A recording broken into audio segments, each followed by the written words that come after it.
Tegas. Prabowo tak pernah dikendalikan Jokowi, untuk apa saya takut sama beliau?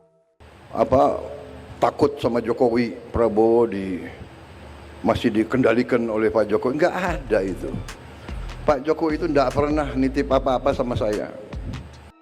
Menegaskan dirinya tidak berada di bawah kendali Presiden ke-7 RI Joko Widodo, Jokowi, Presiden Prabowo Subianto.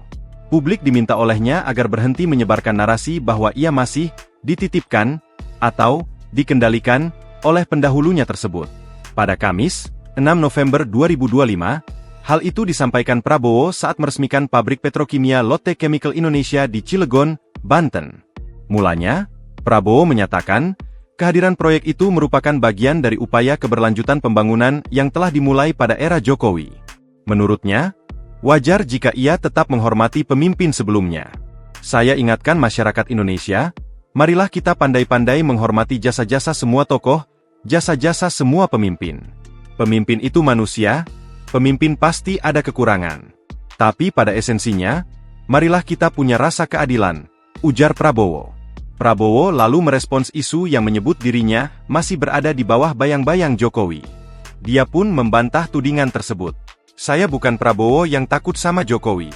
Prabowo masih dikendalikan dengan Jokowi? Nggak ada itu. Pak Jokowi itu nggak ada titip apa-apa sama saya. Pak Prabowo takut sama Pak Jokowi?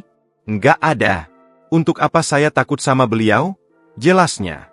Ia pun menilai ada budaya Indonesia yang tidak baik, di mana presiden yang sudah tidak memimpin dicari-cari kesalahannya. Sudahlah saudara-saudara beliau memimpin 10 tahun diakui dunia bagaimanapun. Inflasi di bawah beliau cukup bagus, pertumbuhan bagus. Ya kan? Come on. Yang benerlah, yang jujurlah, ya kan? Ungkapnya.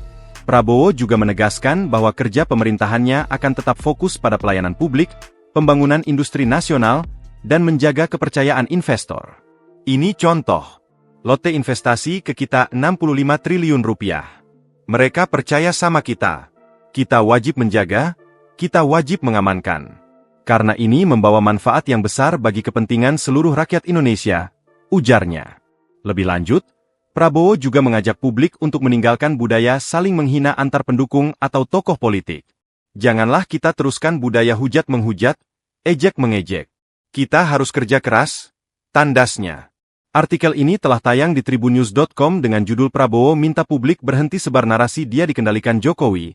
Untuk apa saya takut sama beliau? Download Tribun X sekarang. Menghadirkan lokal menjadi Indonesia.